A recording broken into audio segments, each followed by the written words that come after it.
오늘 함께 보실 하나님의 말씀은 역대하 18장 18절에서 27절까지의 말씀입니다. 역대하 18장 18절에서 27절까지의 말씀, 구약성경 679쪽에 있습니다.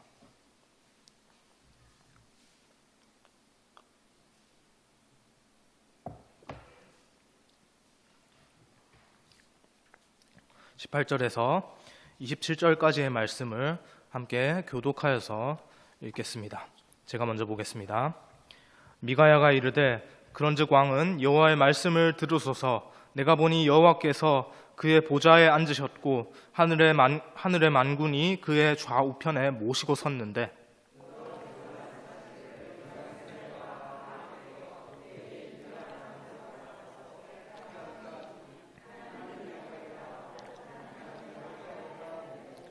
한 영이 나와서 여호와 앞에 서서 말하되 내가 그를 꾀겠나이다 하니 여호와께서 그에게 이르시되 어떻게 하겠느냐 하시니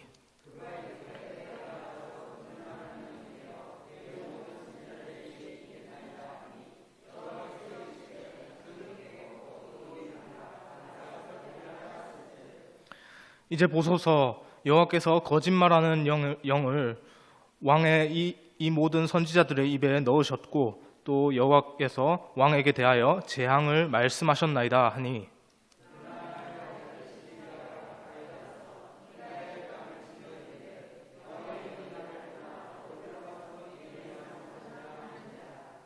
미가야가 이르되 네가 골방에 들어가서 숨는 바로 그날에 보리라 하더라.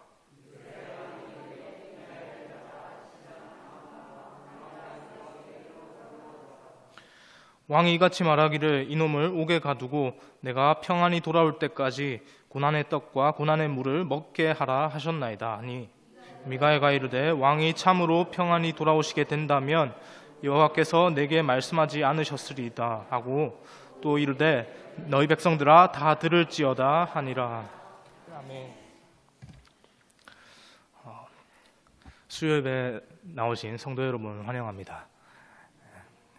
오늘 이 말씀 가운데서 특별히 아합에게 하나님께서 하신 말씀인데 이 말씀 가운데서 우리가 발견할 수 있는 하나님의 뜻을 발견할 수 있는 귀한 시간이 되기를 소망합니다. 오늘 본문 18장에는 우리에게 아주 익숙한 두 명의 왕이 등장합니다. 18장 1절부터 등장하는 인물들을 보면 두 명의 왕과 또 수백 명의 선지자들, 그리고 특별히 하나님께서 세우신 그 한 명의 미가야라고 하는 선지자가 등장하는데요. 바로 그 두 왕의 이름이 여호사밧과 아합입니다. 우리가 지난주에 살펴본 대로 여호사밧은 하나님 앞에서 다윗의 길로 행했던 그렇게 바른 길로 갔었던 사람이었습니다. 17장 3절에 보니까 여호와께서 여호사밧과 함께 하셨으니 이는 그가 그의 조상 다윗의 처음 길로 행하여 라고 말하고 있습니다. 그러나 이렇게 하나님 앞에서 선을 행하던, 그렇게 하나님을 따르고 하나님 앞에서 그 선을 지키며 잘 살았던 그 여호사밧이 오늘 본문 바로 앞에서 실수를 범하게 됩니다. 그것은 바로 당시의 북이스라엘, 여호사밧은 남유다의 왕 아닙니까? 쪼개진 그 이스라엘의 두 왕국 가운데서 북쪽에 있는 이스라엘의 왕이었던 그 아합이라고 하는 그 왕과 결혼 동맹을 맺은 것입니다. 아합과 여호사밧이 사돈지간이 되었습니다. 아합이라고 하는 인물은요, 우리가 성경에서 참 많이들 들어보셨을 겁니다. 그런데 아합이라고 하는 인물은 좋은 일로 등장하지 않습니다.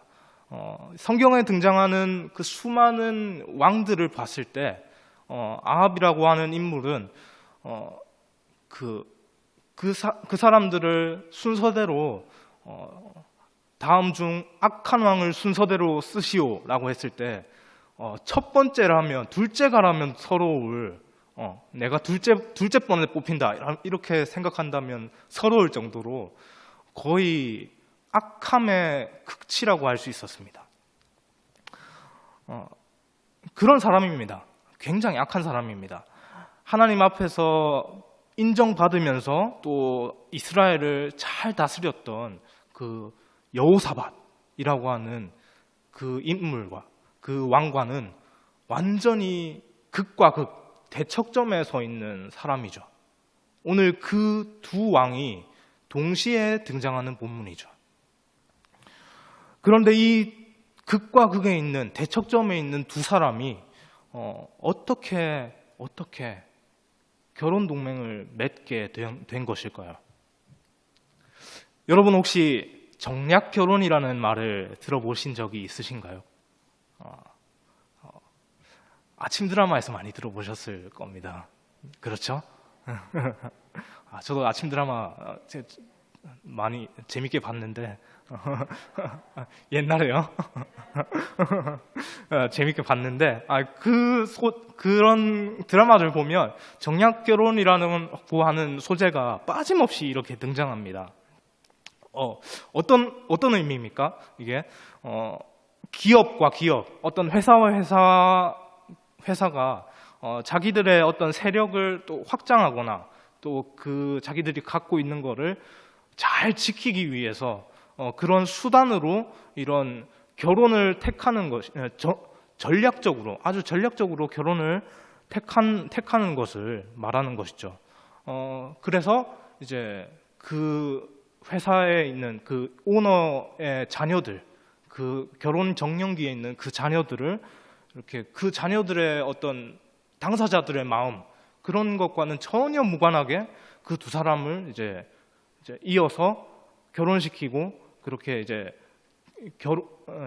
결혼 관계 속에서 두 집안이 이렇게 가족처럼 이렇게 묶여서 이제 한 회사처럼 이렇게 같이 움직이는 그런 것들을 말하고 있지 않습니까?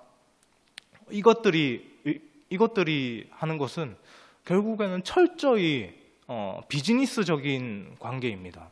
결혼이 그 이상의 물론 그 안에서 어떤 정말로 내가 그 두 사람 간의 사랑이 전제된 상태에서 그런 결혼들이 되어진다면 정말 바랄 것이 없겠지만 상당수는 본인들의 의사와는 전혀 관계없이 그렇게 이득을 위해서 이윤을 위해서 그 이해관계 속에서 그렇게 이루어지기 때문에 그런 것이죠. 여호사밧과 아합이 맺었던 이 결혼 동맹도 철저하게 정치적인 이해관계 속에서 그렇게 맺어진 것이었습니다. 여호사밧이 아합과 이런 관계를 이렇게 맺은 것은 철저하게 하나님의 나라 유다를 좀 더 견고히 하기 위한다는 그런 인간적인 생각 때문이었죠.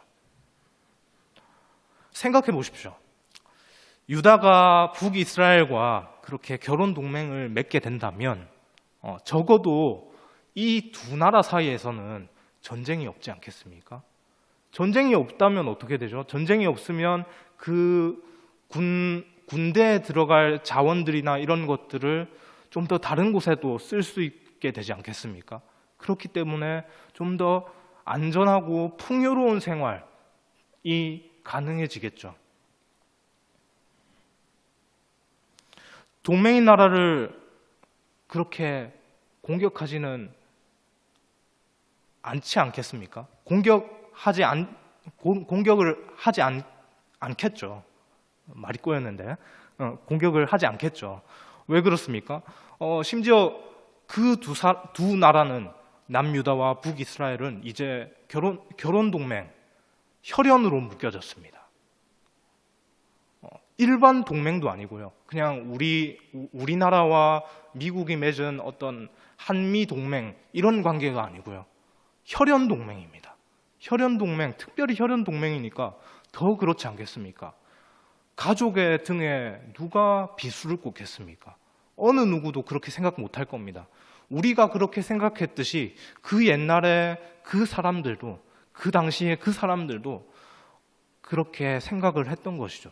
그렇기 때문에 세상에서 가장 견고한 동맹이라고 한다면 바로 결혼 동맹일 것입니다. 그래서 이 결혼을 통해서 이렇게 이제 나라가 번영할 수 있는 발판들을 마련하려고 했던 것이죠. 아합이 먼저 이 결혼 동맹을 그렇게 제안을 했고요.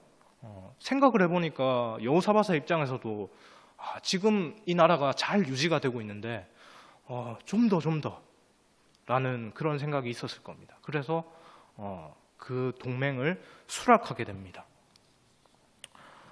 결혼 동맹을 통해서 얻을 수 있는 것이 어디 이뿐입니까? 교류가 왕성해지면서 다윗과 솔로몬 때 그 강대했던 그 통일 이스라엘, 그렇게 하나님 앞에서 강대했던 최고의 하나님의 나라라고 불리는 그 통일 이스라엘의 버금가는 영향력을 행사하지 않았을까요? 여호사밧은 그렇게 유다를 안전하고 견고히 하기 위해서 그런 목적을 갖고 그 악한 아합과 결혼 동맹을 맺은 것이죠. 결혼 동맹이 맺어지자마자 아합은 여호사밧에게 길르앗 라못을 쳐서 정복하자라고 이렇게 말을 합니다. 이것에 대해서 여호사밧은요, 그래도 여호와 하나님께 한번 여쭤보아야 한다라고 그렇게 말을 했습니다. 여호사밧 그의 인생에서 하나님의 뜻을 구하며 나아가는 것은 철칙이었기 때문에 그랬죠. 하나님의 뜻이 없이는 한 발짝도 나아갈 수 없습니다. 그것이 여호사밧의 인생의 모토였습니다. 비록 자신의 그 인간적인 생각으로 북이스라엘과 결혼 동맹을 맺는 그런 실수를 한 상태였지만, 이미 그런 실수를 범한 상태였지만, 그래도 그의 중심은 여전히 하나님의 뜻을 구하며 나아가려고 하는 그런 모습들을 보였습니다. 그렇게 하나님의 뜻을 알기 위해서 선지자들을 부르게 되죠. 400명의 선지자들이 나왔습니다. 그리고 그 아합과 여호사밧 그 두 사람에게 한 목소리로 말을 합니다. 18장 5절입니다. 하나님이 그 성읍을 왕의 손에 붙이시리다 하더라 라고 그렇게 말을 하고 있습니다. 그들이 말하는 것은 무엇입니까? 대세, 그들이 말하는 주요한 여론은 승리였습니다. 이길 것입니다. 그 예언을 들은 여호사밧은 그럼에도 불구하고 마지막으로 한 번 더 하나님의 뜻을 구해보자라고 그렇게 말을 하죠. 여호사밧의 말에 이어지는 7절에서 아합이 말을 합니다. 이물라의 아들 미가야 한 사람이 있으니 그로 말미암아 여호와께 물을 수 있으나 그는 내게 대하여 좋은 일로는 예언하지 아니하고 항상 나쁜 일로만 예언하기로 내가 그를 미워하나이다. 아합은 미가야를 부르는 것을 심히 꺼려했습니다. 왜 그렇습니까? 미가야가 아합에 대해서 좋은 얘기를 하지 않으니까. 불러봐야 왕이시여 그렇게 하면 안 됩니다 라고 그렇게 사사건건 제동을 걸고 하지 못하게 부정적인 말들만 그렇게 쏟아내니까, 그러니까 그런 것이죠. 사람의 마음이 그렇지 않습니까? 이런 말이 있죠. 달면 삼키고 쓰면 뱉는다. 무슨 말입니까? 저도 참 단 거 참 너무 좋아해서 큰일인데, 이게 단 거는 그냥 내가 뭐 특별히 의식하지 않아도 그 옆에 있으면 계속 손이 가지 않습니까? 항상 이렇게 주워 먹고 그렇게 하는데, 쓴 게 있습니다. 이게 쓴 걸 압니다. 그러면 이게 먹을 것이고 분명히 옆에 있는 걸 알면서도, 몸에 좋은 걸 알면서도 쉽사리 손에 가지 않죠. 사람의 마음이 그렇지 않습니까? 자신이 듣기 좋은 말처럼 이렇게 달달한 것, 그런 것들은 쉽게 이렇게 기분 좋게 이게 이제 뭐 단 거를 이렇게 막 주워 먹듯이 그렇게 곁에 두고 가까이 하고 이렇게 어떻게든 하나라도 더 먹고 더 가지려고 하는 반면에, 또 쓴 것들은 또 그렇게 하지 않죠.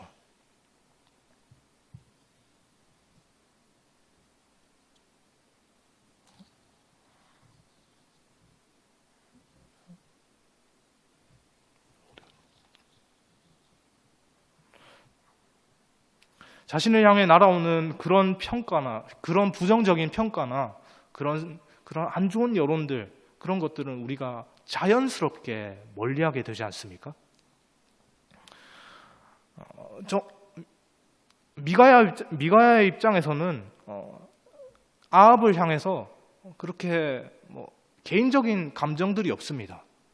그냥 나는 하나님의 말을 말할 뿐입니다라고 그렇게 말을 하는 겁니다.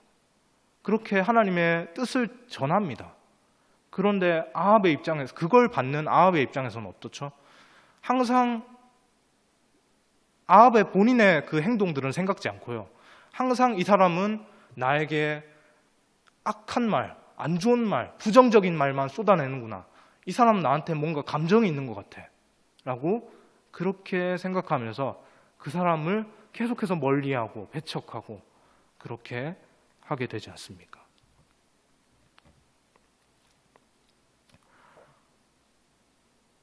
아합은 그렇게 자신을 향해서 쓴소리만 해대는 미가야가 달갑지 않았습니다. 그런 것을 또 아합의 신하도 그렇게 충분히 지근거리에서 왕의 어떤 모습들을 바라봤으니까 그 왕의 그런 그 의중들을 어느 정도는 눈치채고 있지 않았겠습니까? 그래서 이제 아합의 명을 받들어서 미가야에게 그 신하가 갔을 때 신하가 이렇게 말을 하죠. 12절의 말씀입니다. 미가야를 부르러 간 사자가 그에게 말하여 이르되, 선지자들의 말이 하나같이 왕에게 좋게 말하니 청하건대 당신의 말도 그들 중 한 사람처럼 좋게 말하소서 하니. 미가야를 부르러 간 아합의 신하는 그에게 여론을 언급합니다. 좋게 끝냅시다. 이미 여론이 이렇게 형성돼 있습니다. 그러니까 선지자님 가서 또 엄한 소리 해서 왕님의 심기를, 아합 왕의 심기를 건드리지 마시고 좋게 끝냅시다 라고 그렇게 얘기를 합니다. 그러나 하나님의 선지자 미가야는 나에게 선택권이 없습니다. 나는 오직 하나님의 말을 그대로 전할 뿐입니다 라고 그렇게 단언합니다. 그렇게 미가야는 14절을 통해서 예언을 하죠. 올라가서 승리를 거두소서, 그들이 왕의 손에 넘긴 바 되리이다. 이때 미가야가 예언한 내용은 참 문자적으로 그 글자상으로 그대로 봤을 때는 참 아합에게 올라가십시오, 싸우러 가십시오, 승리할 겁니다 라고 그렇게 승리를 선언해 준 것처럼 그렇게 보입니다. 그러나 아마도 아합을 향해서 뭔가 좀 빈정거리는 말투로, 조롱하는 듯한 말투로 그렇게 얘기를 했던 것 같습니다. 같은 성경 구절을 말투만 바꿔서, 약간 어투만 바꿔서 읽어보면 또 이렇습니다. 올라가서 승리를 거두소서, 그들이 왕의 손에 넘긴 바 되리라. 뭔가 어떻습니까? 그냥 마지못해서 그냥 듣고 싶은 말, 상대방이 아합이 듣고 싶은 말을 그냥 입맛대로 그냥 해준 것 같은, 립 서비스 해준 것 같은 그런 느낌이 듭니다. 미가야의 그런 태도가 아합의 눈에도 그렇게 거슬렸겠죠. 그래서 이어지는 15절에서 아합이 미가야에게 그렇게 대충 나를 조롱하듯이 그렇게 얘기하지 말고 진실을 말하라. 하나님께서 말씀하시는 진실을 말하라 라고 그렇게 추궁하지 않았을까 하는 그런 생각이 듭니다. 아합이 그렇게 추궁을 하자 미가야는 하나님의 예언을 있는 그대로 그렇게 말합니다. 이스라엘이 목자 없는 양같이 흩어진다고, 아합이 죽고 그의 군대가 흩어질 것이다 라고 그렇게 예언을 했습니다. 그런데 이와는 대조적으로 이스라엘 백성이 각각 평안히 집으로 돌아갈 것이다 라고 표현을 합니다. 아합의 그 왕조는 죽게 되는데요, 이스라엘은 평안히 돌아갈 것이라고 합니다.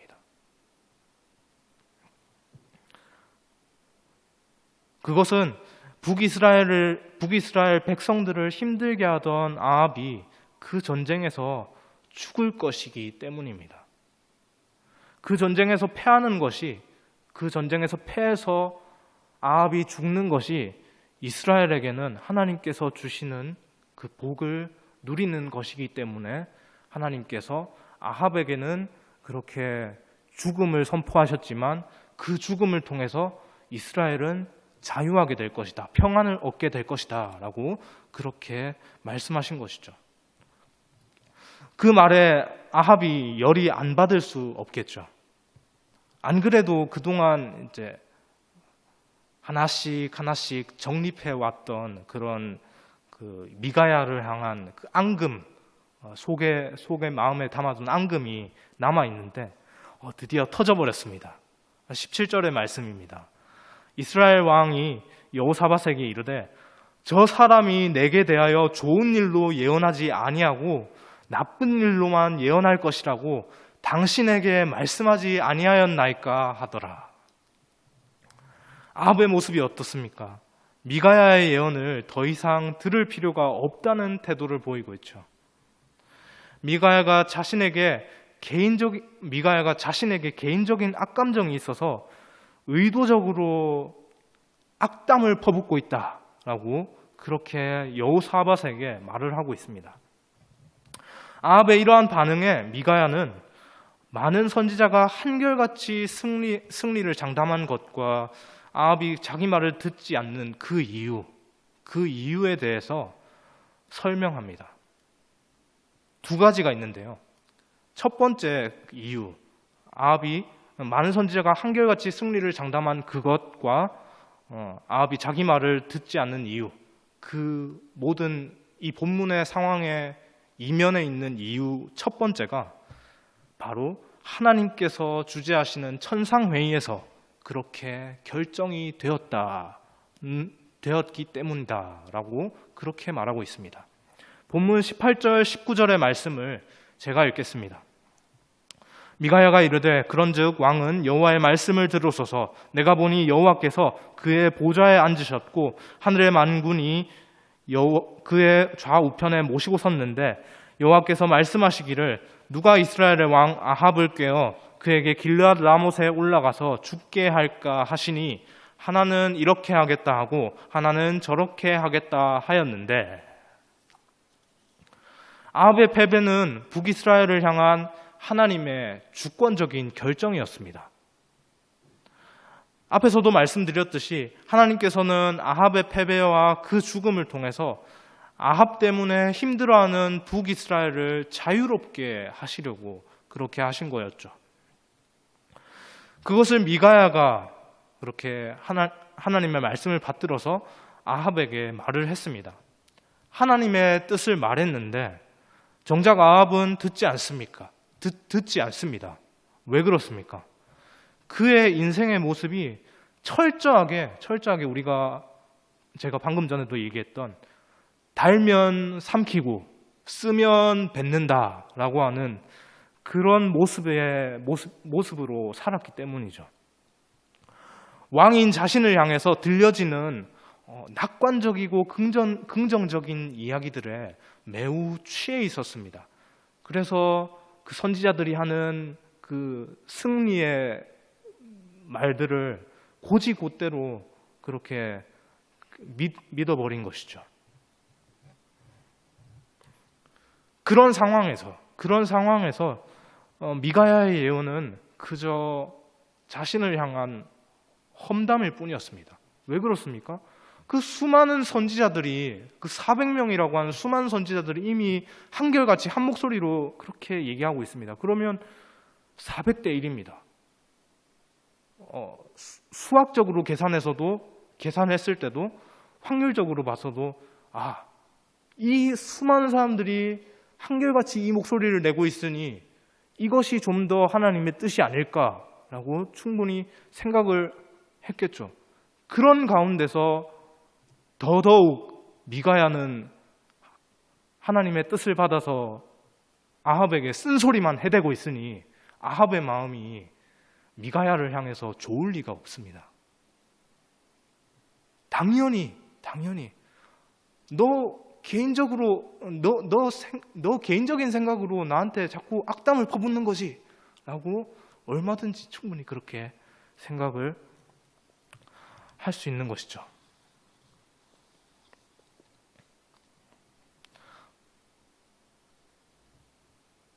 아합은 미가야의 예언을 자신을 향한 그런 험담 정도로 생각했지만 미가야의 예언은 분명히 하나님의 뜻이었습니다. 하나님의 결정이었습니다. 우리 삶 속에서도 직면하게 되는 여러 가지 그런 현실들, 사실들이 있지 않습니까?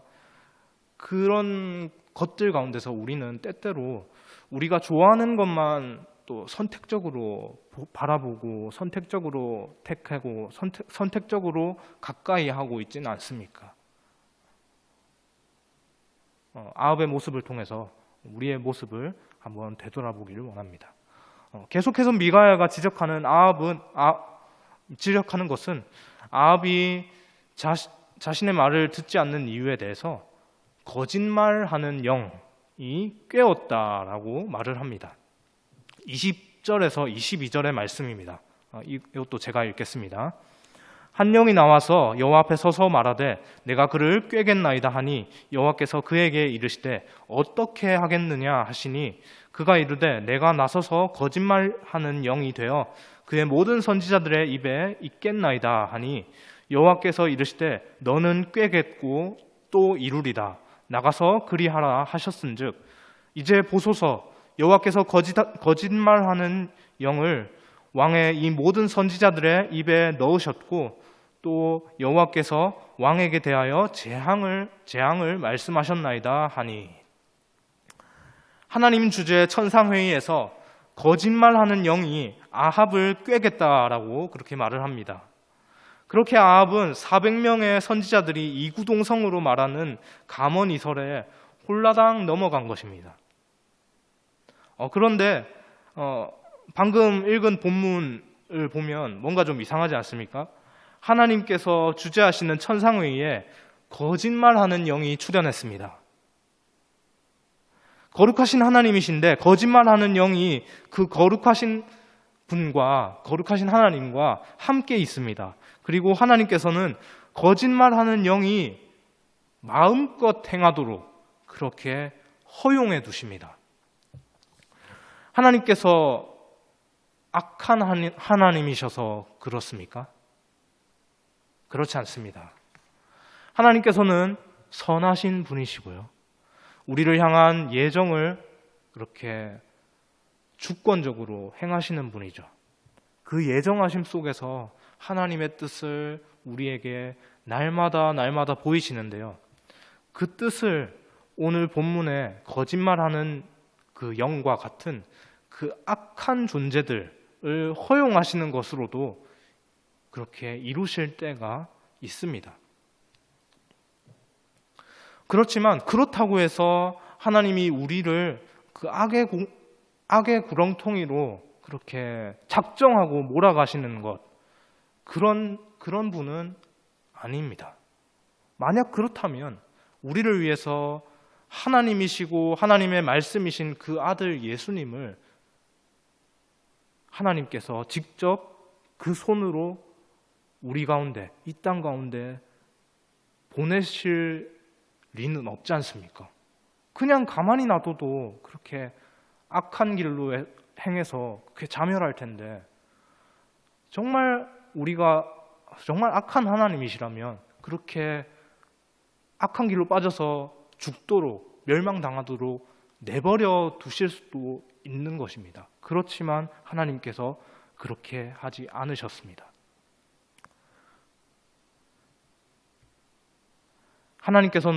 하나님은 우리를 당신의 선하신 뜻대로 그렇게 인도하시는 분이시죠. 그 계획 속에서, 그 선하신 하나님의 계획하심 속에서 거짓말하는 영과 같은 악한 존재들, 그 존재들도 다 그 발 아래, 그 아래에서 그렇게 있는 것입니다. 하나님은 그것을 허용하신 겁니다. 하나님의 그 선 아래에서 다 통제되고 있는 그것을 허용하신 것입니다. 여러분, 시편의 다윗의 고백처럼요, 여호와는 나의 목자이십니다. 믿으십니까? 때때로 우리는 우리에게 우리가 감당할 수 없는 것 같은 그런 어려운 일들이 이제 우리가 직면할 때가 많지 않습니까? 그런 어려운 일들을 직면하고 부딪히고 우리가 맞닥뜨리더라도요, 우리는 우리에게 힘 주시고 능력 주시는 여호와 하나님만을 의지해서 그 고난을 돌파해야 할 줄 믿습니다. 하나님께서 그 악한 영을 허용해 두셨지만 그 이면에는 그 하나님을 더욱더 의지함으로, 바라봄으로 그 악한 영의 세력들을 깨부수고 이겨내고 돌파해서 하나님의 인도하심을 따라오기를 바라는 하나님의 마음이 있는 것입니다. 그 하나님의 마음을 알아서 닮아서 그 마음을 쫓아가야 하는 우리의 모습이 되어야 할 줄 믿습니다. 아합은 미가야를 가두고, 그렇게 말하는 미가야를 가두고 떡과 물을 먹게 하라고 그렇게 명령을 했습니다. 미가야가 선포한 하나님의 뜻에 정면으로 도전장을 내밀었죠. 여기에 대한 미가야의 반응은 어떻습니까? 27절 상반절의 말씀을 보니까요, 미가야가 이르되 왕이 참으로 평안히 돌아오시게 된다면 여호와께서 내게 말씀하시지 아니하셨으리이다 라고 말합니다. 한치의 물러섬이 없습니다. 하나님의 예언이 그대로 이루어질 것을 선포하고 있죠. 미가야의 이런 예언을 듣고도 아합과 여호사밧은 그렇게 그대로 전쟁을 치르게 됩니다. 그 전쟁에서 감사하게도 여호와 하나님의 은혜로 여호사밧은 그렇게 살았지만요, 34절의 말씀을 보니까 하나님의 뜻을 그렇게 아무렇지도 않은 것으로 여기는 그 교만한 아합은 하나님의 계획하신 대로 그렇게 죽게 되고 맙니다. 그렇게 아합의 결말이 맺어졌습니다. 말씀을 정리하겠습니다. 오늘 설교 제목을 제가 감언이설을 경계하라고 지었습니다. 우리는 세상을 살면서 그렇게 우리를 현혹시키는 수많은 달콤한 말, 아합에게 들려왔던 그 수많은 400명의 선지자들이 했던 그 달콤한 말과 같은 그런 여러 가지 달콤한 말을 우리가 접할 때가 많이 있습니다. 그 달콤한 말의 상당수는요, 우리의 신앙을 침체하게 만들고요, 하나님으로부터 멀어지게 만드는 그런 것들이 많죠. 그것들이 다 달콤한 말이고 감언입니다. 그런데 그 감언이 하나님으로부터 우리를 멀어지게 하는 이설이 되는 겁니다. 감언 이설이 되는 겁니다. 우리를 속여서 하나님으로부터 계속해서 멀어지게 하는 것이죠. 소망하기는 세상 가운데 있는 수많은 이런 달콤한 말을 위장한 이설, 속이는 말들에 우리가 속지 않고 현혹되지 않고 하나님의 말씀을 잘 기울여서 하나님의 말씀만이 나의 제1의 원칙입니다 라고 그렇게 고백하며 그렇게 말씀을 따라 기도하며 살아가는 우리 모두가 되기를 소망합니다. 제가 예배 설교 후에 찬양을 주님 말씀하시면이라는 찬양을 넣었습니다. 주님 말씀하시면이라는 찬양의 가사가 어떻습니까? 주님 말씀하시면 내가 나아가겠습니다. 나의 가고 선 곳, 그것 또한 주님 뜻에 있습니다. 오 주님, 나를 이끌어 주옵소서. 뜻하신 그곳에 내가 있기를 원합니다. 주님 이끄시는 대로 내가 순종하며 살겠습니다. 하나님, 연약한 내 영혼입니다. 연약한 내 영혼이지만 하나님 말씀에 순종하여서 나가오니 그것을 통하여서 나를 통하여서 그 연약한 나를 통하여서 일하여 주옵소서. 그 일하심을 통하여서 하나님의 영광만 드러내 주옵소서 라고 하는 것입니다. 이 고백이 우리의 삶의 고백이 되길 원합니다. 그래서 우리가 오늘 본문에서 봤던 그 아합의 모습이 아니라요, 하나님의 말씀이 계속해서 선포되고 있는 가운데서도 끊임없이 하나님의 그 말씀은 외면한 채 감언 이설을 향해서 달려가는 그 아합의 모습이 아니라 우리의 모습 가운데는 미가야의 마음, 하나님의 말씀을 있는 그대로 전하겠습니다, 따르겠습니다 라고 하는 그 모습이 우리 가운데 있기를 주님의 이름으로 간절히 소망합니다.